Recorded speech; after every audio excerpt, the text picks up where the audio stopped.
Eski İstanbul'la yeni İstanbul'u birbirine bağlayan Galata Köprüsü'nün üzerindeyiz. İstanbul, kültürlerin ve dinlerin buluştuğu sürprizli bir kent. Hem doğulu hem batılı olduğu için kaotik ve gizemli de. Bugün kalabalıklar arasına karışıp 24 saat yaşayan bu şehri anlamaya çalışacağız. Hadi şimdi sokaklara dalalım ve önce çiçek pazarını gezelim.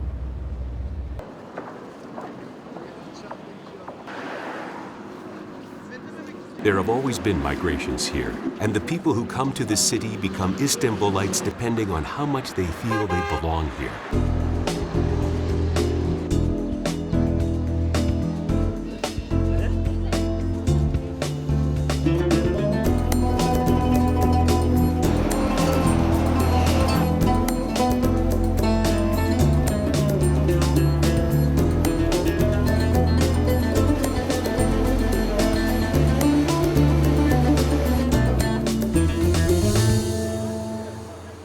The flower market near the new mosque is one of the most bustling places in Istanbul.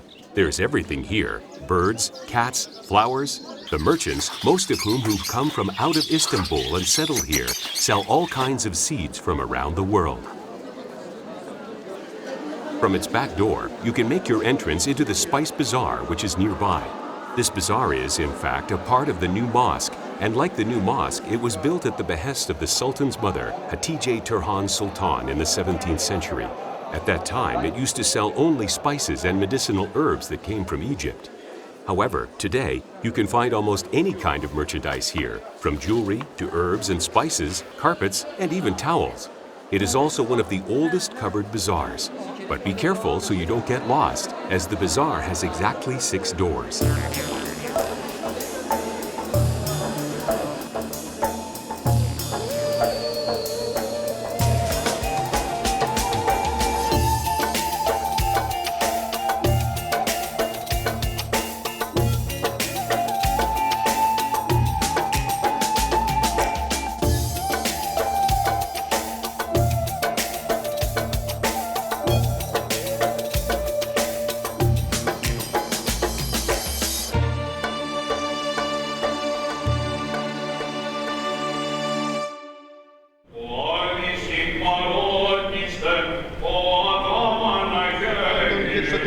Αυτόν του Κυρίου δεηθόμεν. Υπερτουρίστην εμάς από πάσης δίψεως οργής, κινδύνου και ανάγκης του Κυρίου δεηθόμεν.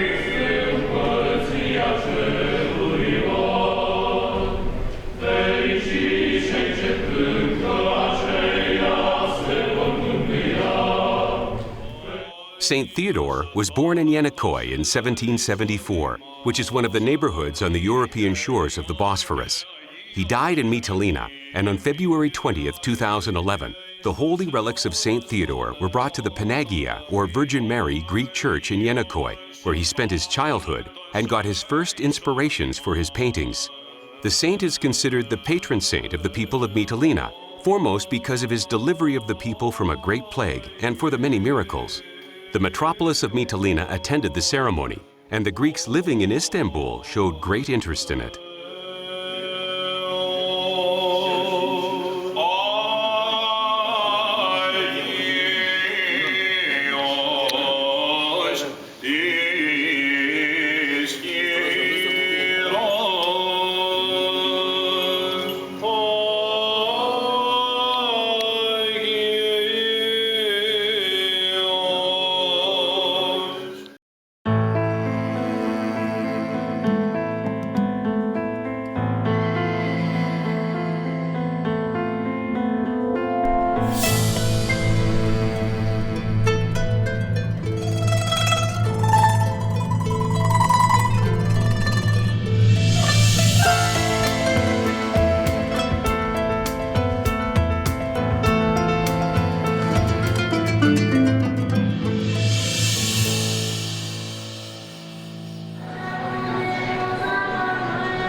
Zaki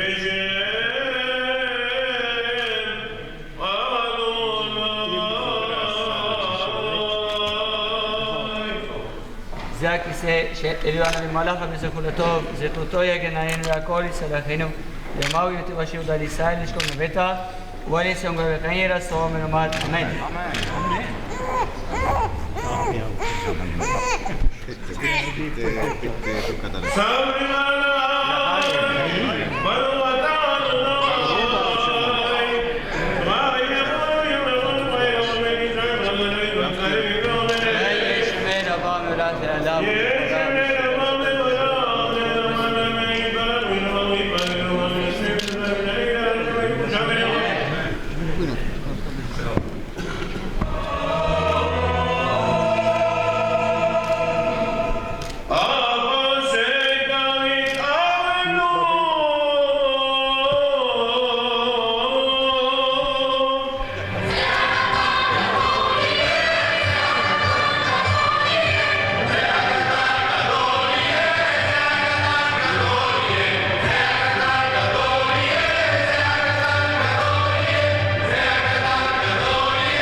The families of Rose and Alberto Modiano, who got married in the Neve Shalom Synagogue in 1988, have been living in Istanbul for ages.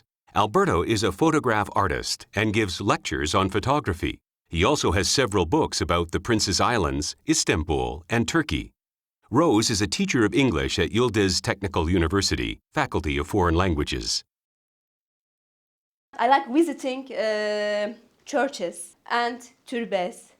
For example, Yahya Efendi in Ortaköy. We go and visit there, we pray there.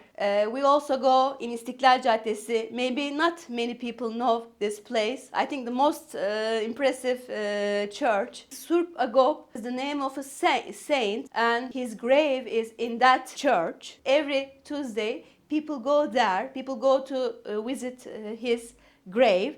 And they turn around his grave 3 times, make some wishes, and pray. We also did this.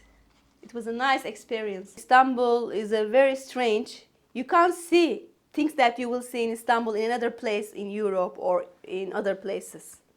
It's a unique. When I go to another country, I totally forget Istanbul. I want to forget Istanbul. I walk around, I see the history there because they are not changing the history. They like the old things. In contrast to Istanbul, I try to forget Istanbul, but I always want to return back to Istanbul. It's very interesting because it's something like love and hate. You hate because unfortunately, Istanbul is a very beautiful city, but they change it. They are doing everything to make the poor city uglier. Although it is like that, I still want to come back to Istanbul.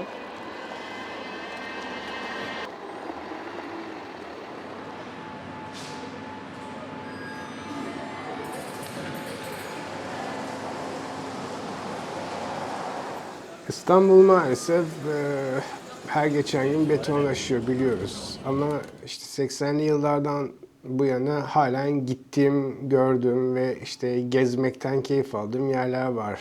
İşte bir Sultanahmet'i, orada camilerin ve atı tarihi yerlerin arasında dolaşmak apayrı bir yer. Bir de İstanbul'da ışık zamanı var ki işte fotoğraf çekmekten keyif aldığım dönemler, o ışık dönemleri. İşte mesela şimdi Nisan ayını çok heyecanla bekliyorum. Erguvanların patlayacağı dönem. İşte o zaman sabah makinemi alacağım.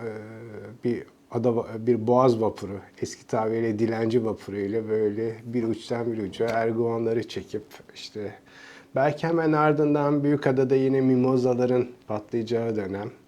Martıların buna eşlik edeceği, dalga seslerinin işte denizden gelen iyot, deniz kokusuyla beraber buna farklı bir renk katabileceği, Karelerde yaşlanacak başka yerler olacak bunlar.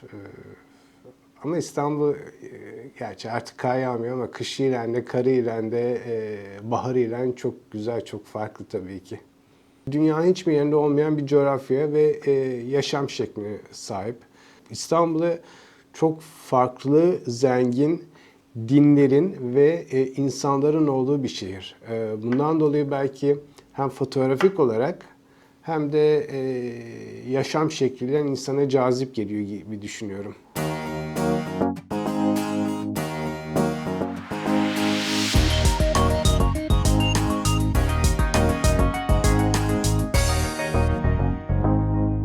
The city walls of Istanbul remind people of a lot of things, such as the Old Istanbul, Constantinople, Constantinia, gates, ports, ditches, palaces, roads leading to the city, wars, cannons, the conquest, and Fatih Sultan Mehmed, the Ottoman sultan who ended one era and opened another. Today, these city walls, unfortunately, are surrounded by houses, trees, and irregular urban developments.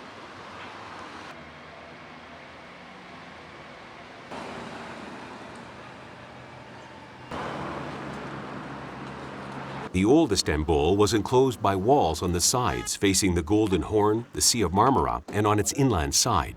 With numerous additions and modifications during their history, they were the last great fortification system of antiquity and one of the most complex and elaborate systems ever built. As the city grew, the famous double line of the Theodosian walls was built in the 5th century. Constantinople was protected with these walls against enemies who might come from the land or the sea. They were breached only twice in 1600 years. The first breach occurred in 1204 during the Fourth Crusade. The second breach was led by Fatih Sultan Mehmed in 1453 with cannons and troops. Fatih, who became a sultan at the age of 21, knew he had to conquer Istanbul, which was then a city trapped in a very small area within these walls, but still constituting a threat for the survival of his empire. He had really great difficulties during the long siege. Defeat in a sea battle on the 20th of April 1453 caused great distress. Fatih waited near Zeytinburnu during that battle, but this failure didn't intimidate him. He immediately assembled councils for consultation and announced he was not going to back out of his decision. The next day, the city walls on the Golden Horn started to be battered down. The engineers worked like bees, and only the advent of gunpowder siege cannons rendered the fortifications obsolete, resulting in the final siege and fall of Constantinople to the Ottomans on the 29th of May, 1453. After this tragedy, which happened during the leadership of Sultan Mehmed and Byzantine's last emperor Constantine, the city now belonged to the Ottomans. A new period commenced. The city was rebuilt as a Turkish Islamic city. Fatih Sultan Mehmed had the walls repaired in short order among other massive public works projects, and they were kept in repair during the first centuries of Ottoman rule.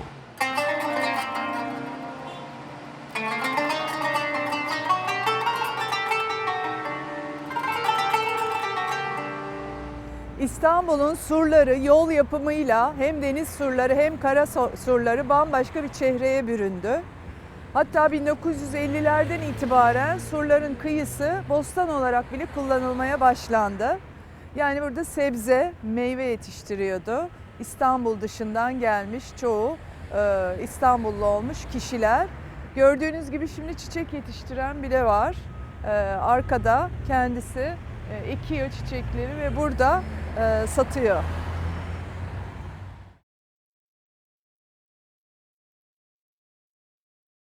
Bunların her rengi var. Bak kırmızı var, beyaz var, sarı var, her çeşit var yani. İşte onu da öyle çok baktı da. Ama 3 lira diyorsun.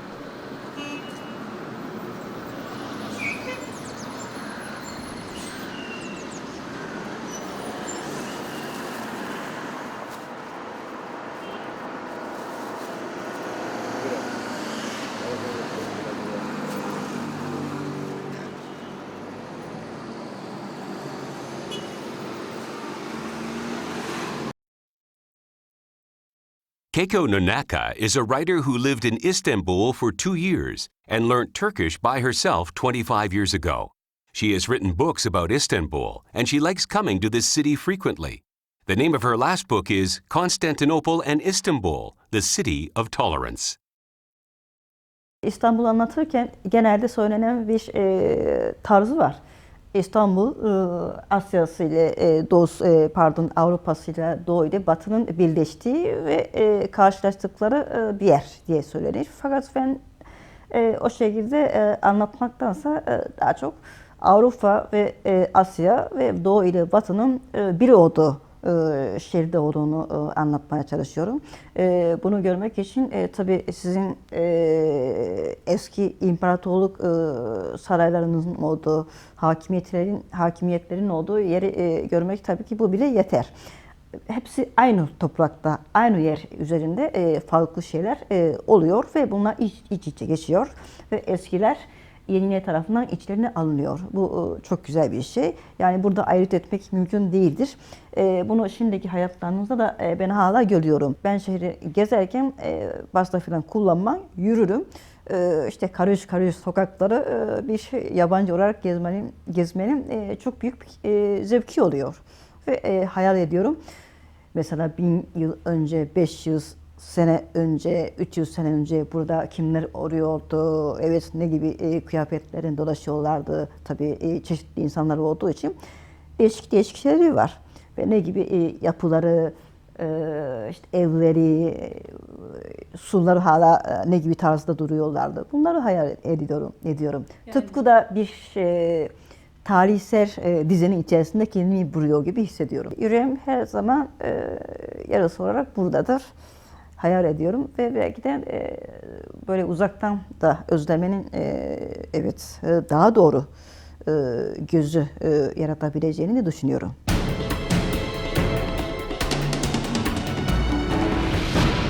This is also a region where people with different religions and from diverse cultures live together. Its former name was Samatya. Even though it has been changed into Hoca Mustafa Pasha today, everyone prefers to call it Samatya.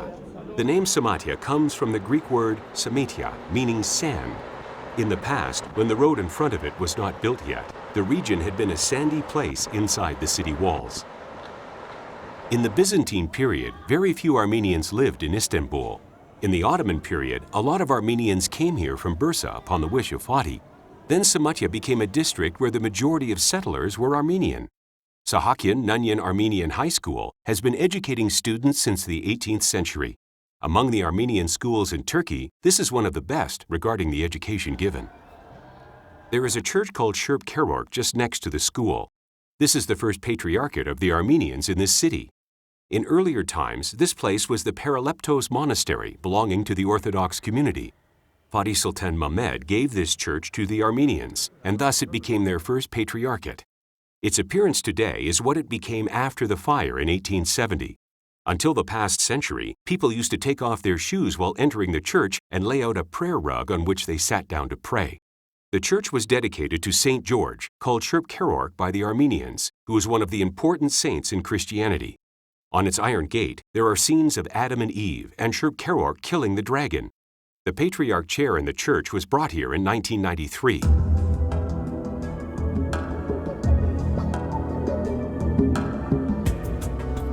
In the courtyard of the church, there is a hagiasma, or sacred spring, that dates back to the Byzantine period. This is why the Turks call this place Sulu Manastır, meaning the watery monastery.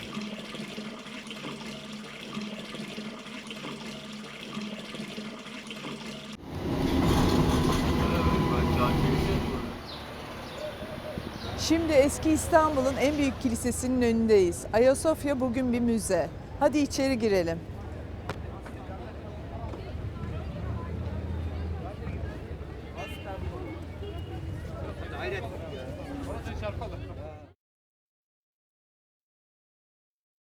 Istanbul means Hagia Sophia, and Hagia Sophia means holy wisdom.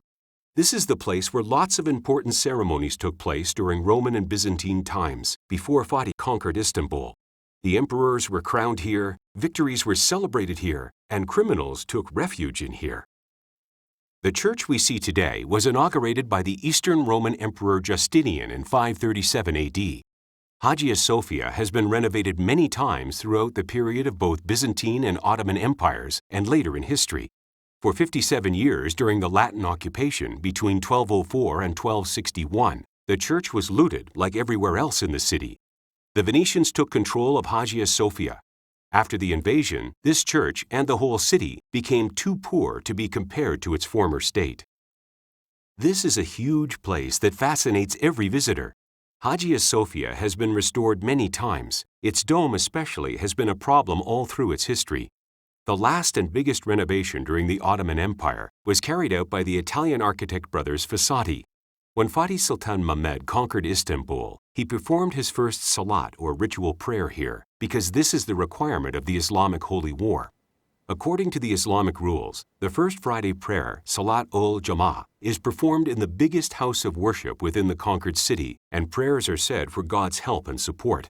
It wouldn't be wrong if we actually said Hagia Sophia survived until today thanks to Fatih Sultan Mehmed, as immediately after the conquest, he created a regular fund for the repair, maintenance, and endurance of Hagia Sophia. Below the church, there are lots of holy springs of water called hagiasmas, and since the old times there has been a belief that the water coming from a special column, called the weeping column, was a good remedy for the palpitations. Today, this column has become a wishing column, and every visitor sticks their finger into it and makes a wish, believing that their wish will come true if their finger gets wet. During the Ottoman times, the mosaics and the frescoes used to be covered with pieces of cloth. In the 18th century, they were covered in plaster. They did this to prevent the foreign visitors who came to see Hagia Sophia from taking pieces from the mosaics as souvenirs. In this way, the mosaics were protected. Today, the mosaics are gradually being uncovered by removing these coats of plaster.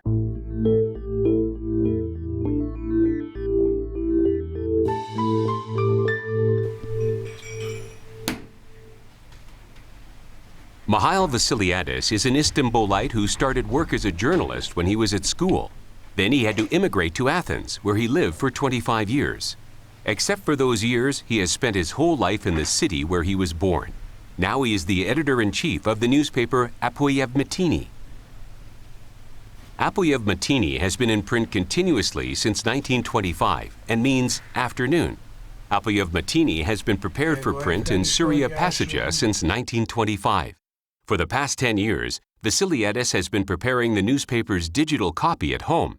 Today, around 600 printed copies are sold daily through a few selling points in the city where traditionally rooms reside or are delivered by hand.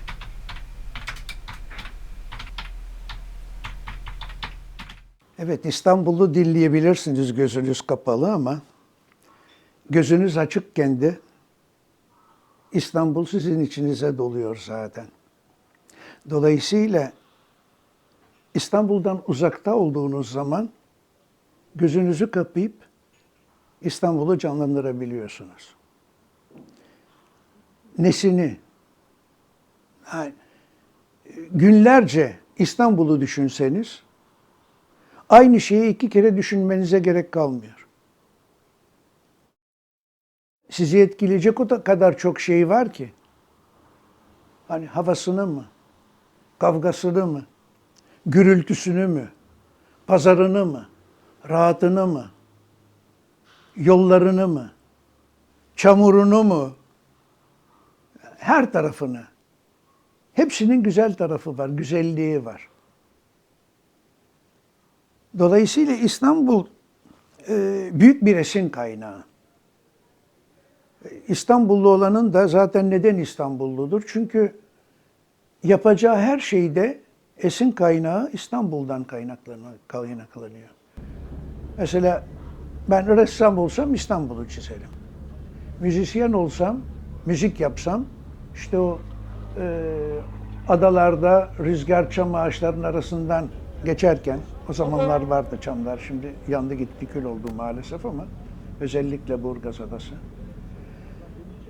İşte o boğazın sularının kıyıya çarparken çıkardığı sesler. Galata'daki hammallar, köprüdeki vapuru bekleyen kalabalık. Hepsi bir ezgi. Hepsinden bir musiki yapılabilir. Dünyada böyle bu kadar çeşitli sesler, ezgiler verebilecek başka şehir var mıdır bilmiyorum. Ama İstanbul benim için özellikle köklerimin bulunduğu bir yer. Ve İstanbul'un kültürü kimsenin benimdir diyemeyeceği bir kültür. Ve her gelen bir şeyler katmış ve bir şeyler almış. Ve öyle bir şey ki İstanbul'dan hiçbir şey çizip atamıyorsunuz. Çizip atmak isteyenler oluyor. O kültürü yaratanı atabiliyorlar ama o kültür artık İstanbul'un o kadar DNA'ine işlemiş ki ister istemez onun varlığına boyun eğmek zorunda kalıyorlar. Dolayısıyla İstanbul'dan feyz alan herkes bu kültürlerin içinde birlikte yaşayabilir. Zaten bir kere birlikte yaşadığımız sonra ayrı ayrı yaşamanın imkanı yoktur. Başka bir yere, başka bir toplumun içinde yaşamaya gidince İstanbul senin peşinden geliyor. Istanbul is a city of surprises. The streets, districts, salesmen, people, and buildings in this city bear no resemblance to the ones in other cities. Here, the distances are erased, and everyone can greet and talk to everyone else.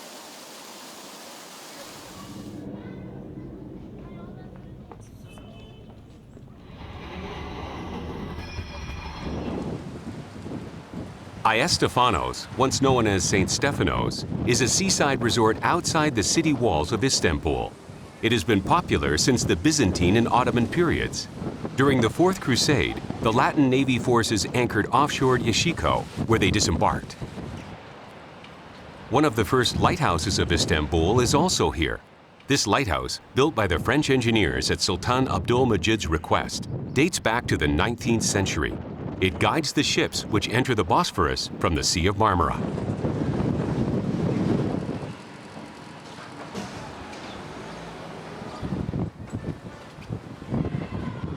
Sirhanosh Hanset is an Istanbulite who lives in Lashikoy. She often visits the Sherpa Stepanos church, which is near her house. Balıkçı reisti babam. Kumkapı'da oturuyorduk. Fakat 40 senedir şimdi Yeşilköy'e geldik. Yeşilköy'de oturuyoruz. Ama inan eski Kumkapı'yı çok arıyorum. Neden? Eski komşuluklar, eski insanlıklar, hürmetler eskiden daha güzeldi. Beyim 10 sene oldu rahmetli olalı. Kendi taksi şoförüydü. Ama 40 sene çok güzel bir hayatımız oldu. Ama şimdi maalesef tek kaldık. Şimdi bir şey dersem gayrimüslimler bana kızacaklar. Ama ben daha çok yatırları ve camilere inancım çok yüksektir. Ben örgü ördüğüm zaman ezan okunursa elimdeki örgüyü de bırakırım, beklerim ezanın okunmasını. Benim beyim rahmetli olmadan benim bir komşum var. O demişti ki 21 kere Bismillahirrahmanirrahim de arkasından ve ben onu senelerce öyle dua ederek yolladım işine. Çok şükür Allah'a şimdiye kadar da ölene kadar da hiçbir kazamız belamız olmadı. Allah'a yine de 1000 kere şükür. Çok sene evvel benim bir arkadaş vardı. Hadi dedi Eyüp Sultan'a gidelim de dilekler dileyelim dedi. Biz de Eyüp Sultan'a gittik. Fakat orada şöyle bir şey oldu. Ben tabii fazla bilmediğim için orada dedi Eyüp Sultan'ın yatır kapısı var. Orada adağımızı yapacağız. Ve dedi bana hani şöyle yerden ufak bir taş bulup adağını yaptığın zaman o Eyüp Sultan'ın duvar kapısına koyacaksın. Eğer tutarsa dedi muhakkak ki dedi adağın olacak. Fakat benim inancım hakikaten çok yüksek olduğundan ben o şekilde adağımı diledim. İnanır mısınız? O oraya hakikaten yapıştı. Fakat arkamda 2 tane hanım benim tabii biraz gayrimüslim olduğumu anladılar. Madamın taşı tuttu ama ya deliğe uğradı ya mum vardı dediler. Fakat ben onlara döndüm dedim ki nasıl geliyorsunuz buraya bu kadar inançsızsanız. Benim dedim inancım çok yüksek ve taşı kaldırdım tekrar yerine koydum yapıştı. Ondan sonra inanmazsınız belki ama birkaç ay sonra bu oturduğum daireyi Allah baba kısmet etti aldım ve tekrar Eyüp Sultan'a teşekkür etmek için gittim.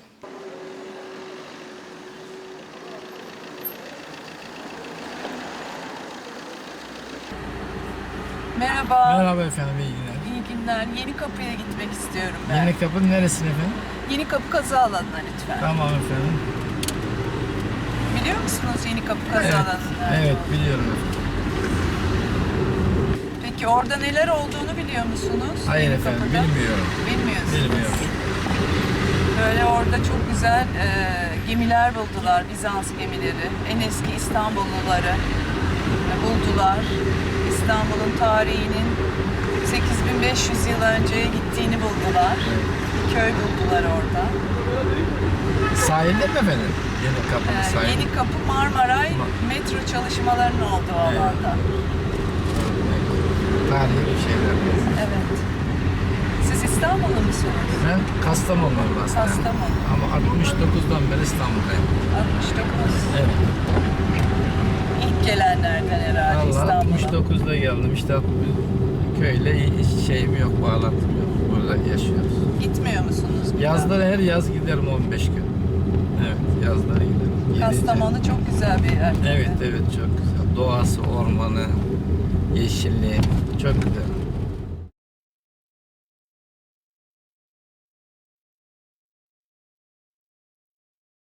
Yeni Kapı got its name from a gate that was built here in the Ottoman period.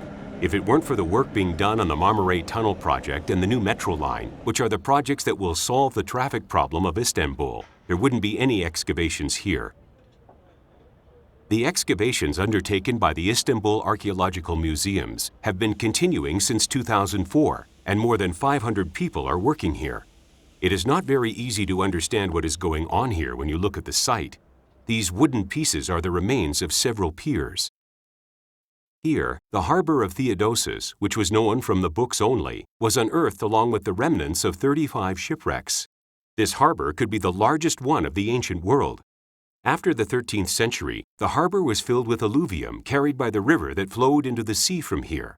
That is why the piers and the ships are supposed to date back to earlier times. What startled the archaeologists most at this site was their discovery of a prehistoric village settlement from 8,500 years ago.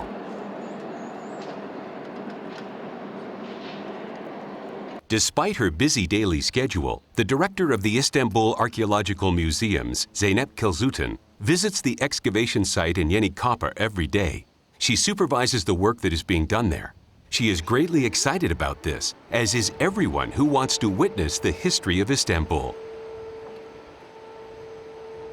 Genellikle 2700 yıllık bir kent olarak tarihlendirilen bu kentin tarihi yaklaşık günümüzden 8500 yıl öncesine kadar gidebilen belgeler elde ettik. Bu tabii ki bize tarihin içinde yer almamızı sağladı.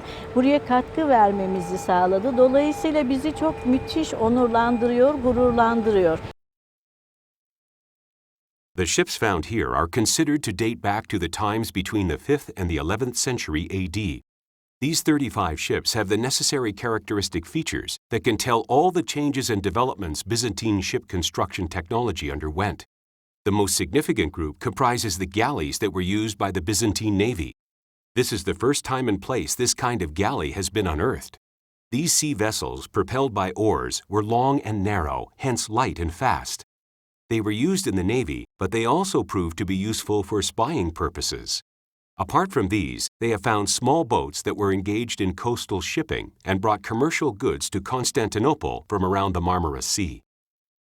All of the studies about the ruins of the sunken ships are being carried out by Ufuk Kocabaş from the University of Istanbul and his team. Açık denizlerde kullanılmış olan tekneler var, gemiler var. Bunlar da Akdeniz'de ya da Karadeniz'de kullanılmış olan oldukça büyük ölçekli gemiler. Bunlardan bir tanesi üzerinde hala çalışmalarımız devam ediyor. 5. yüzyıla ait bir gemi bu ve büyük bir olasılıkla Mısır'dan Konstantinopolis'e olan tahıl ticaretinde kullanılmış gemiler. Tabii o dönemin ticaretini düşündüğümüz zaman hani tahıl nasıl bir önem taşıyor? Yani bunu kafamızda belki hani bugün biz biraz canlandıramıyoruz ama hani petrol dediğimiz zaman evet bugün en önemli ticari metalardan bir tanesi. Uğruna savaşların yapıldığı, piyasasının olduğu çok önemli bir malzeme. Tahılı da antik dönemde petrol ile karşılaştırabilirsiniz. Yani Roma döneminde, Bizans döneminde tahıl neyse bugün de hani petrol bizim için o.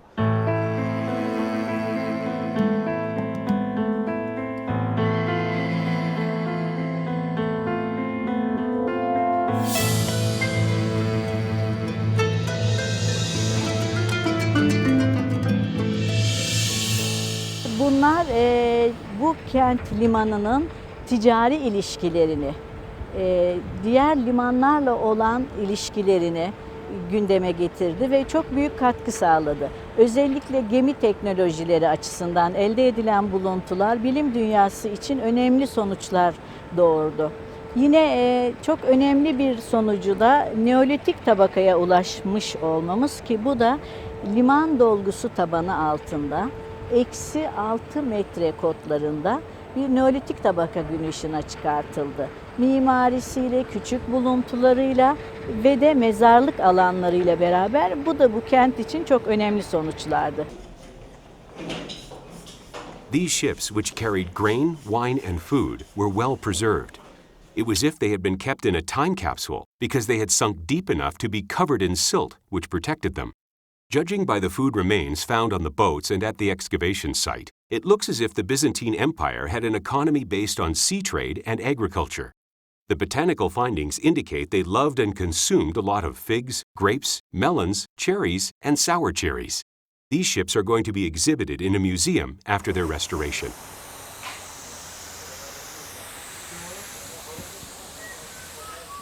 Kazı alanı yaklaşık 50.000 metrekarelik bir alanda kazı yapıyoruz. Dünyada da alan itibariyle bakıldığı zaman çok büyük kazılardan bir tanesi.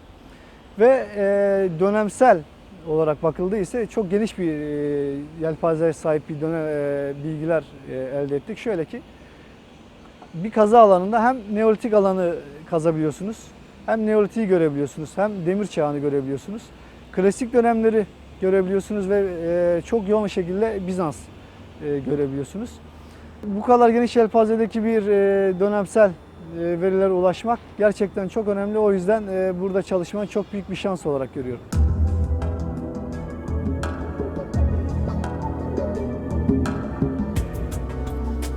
The number of small artifacts uncovered in the Yeni Kapı excavation has exceeded 30,000, and they include daily life objects such as combs, statues, oil lamps, ceramics, coins, jewelry, and many more works of art. The wood and leather sandals are very interesting. On the bottoms of some of them, there is an inscription which says, "Wear them in health, lady, and enjoy wearing them." The archaeologists take pride in being a part of such a significant excavation going on in the center of Istanbul. As they race against time, they sometimes work 7 days a week. Since they spend their whole time here, they have planted flowers in pots and they feed cats and dogs. Paspas is the favorite dog of the excavation. He's got a cute name meaning doormat. When the excavation started, he was taken somewhere far away by the municipal authorities. But 2 months later, Paspas somehow found his way back here. This may be the reason why the archaeologists favor him.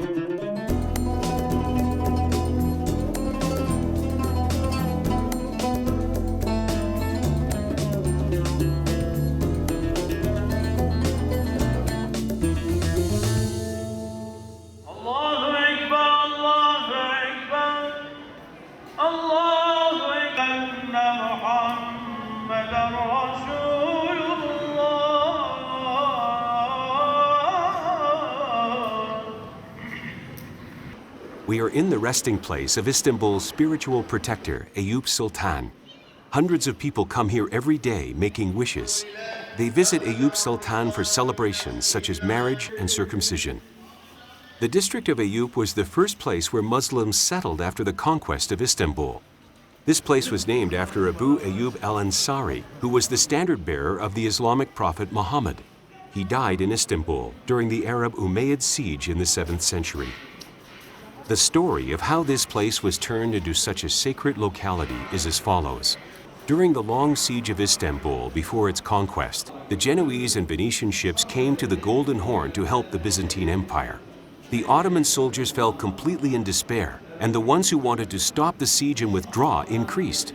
Just at that time, Sultan Mehmed's tutor, Sheikh Akşemseddin, from the Barami cult, lay down to sleep after performing duties of worship in the hope that he would see some visions, and in his dream he saw the tomb of Abu Ayyub al-Ansari. Finding the location of his tomb outside the city walls increased the faith of the soldiers, and the city was conquered. That is why since then, this region, where the mausoleum of Abu Ayyub al-Ansari is located, has become one of the sacred places of the Muslim world after Mecca and Jerusalem. Later, a mosque was built here and the district evolved around it. Throughout the history of the Ottoman dynasty, nearly all the sultans that ascended to the throne performed a sword-girding ceremony here to win God's blessing.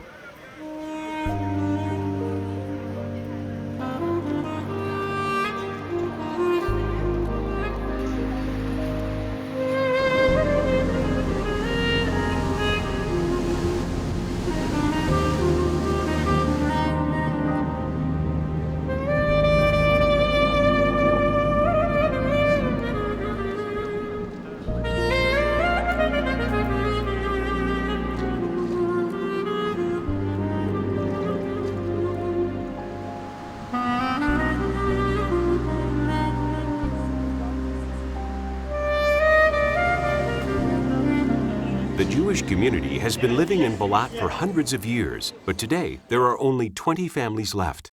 This is because most of them have moved to the newer side of the city as the migrations to this region have increased during the last century and a half, making the Galata region a more prosperous place. It is a well-known fact that the Ottomans always welcomed the Jewish people. This tradition that began with Fatih continued in the following centuries. Arita was the first synagogue of the Jews in the Ottoman period. It was built by the people who came from the town Ohrid in Macedonia. It belongs to the 15th century. The bima of the synagogue is in the shape of a prow. According to some sources, it symbolizes Noah's Ark. To some others, the galleys that brought the Sephardi Jews from Spain to the Ottoman harbors. Most of the families who have lived here for long prefer Arita Synagogue for festival celebrations.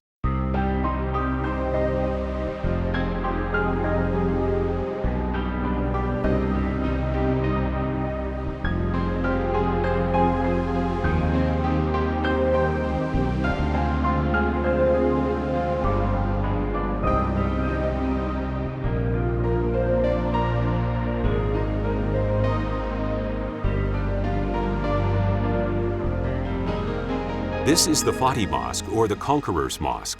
The Church of the Holy Apostles, the Havarian Church, used to be here, and the tomb of Emperor Constantine, who was the founder of Constantinople, was constructed at the lowest level of the church.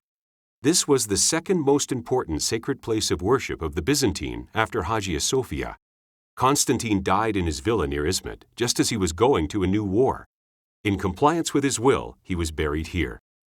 During the Fourth Crusade, the Latins destroyed this church, and with the subsequent earthquakes, this place lay in ruins.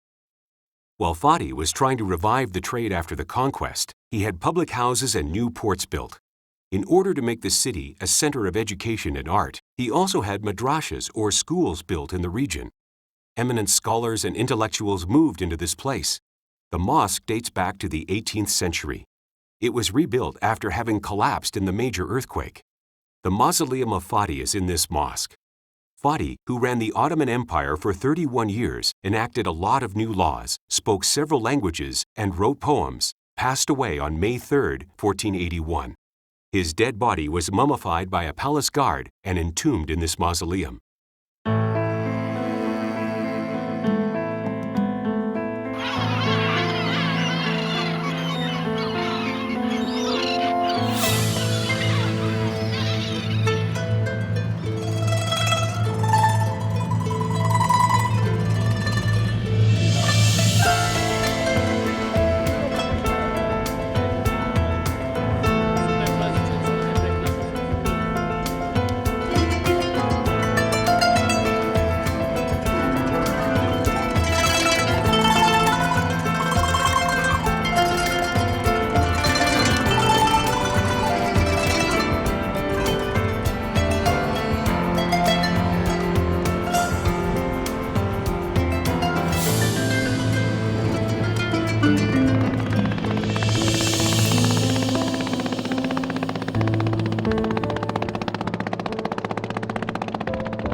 archaeologist, writer, and journalist Emine Çaykara travels through Istanbul's narrow streets, marketplaces, churches, mosques, and synagogues, telling us the unknown stories of this mysterious city, amidst which so various cultures and religions have lived together for centuries. Istanbul Mon Amour.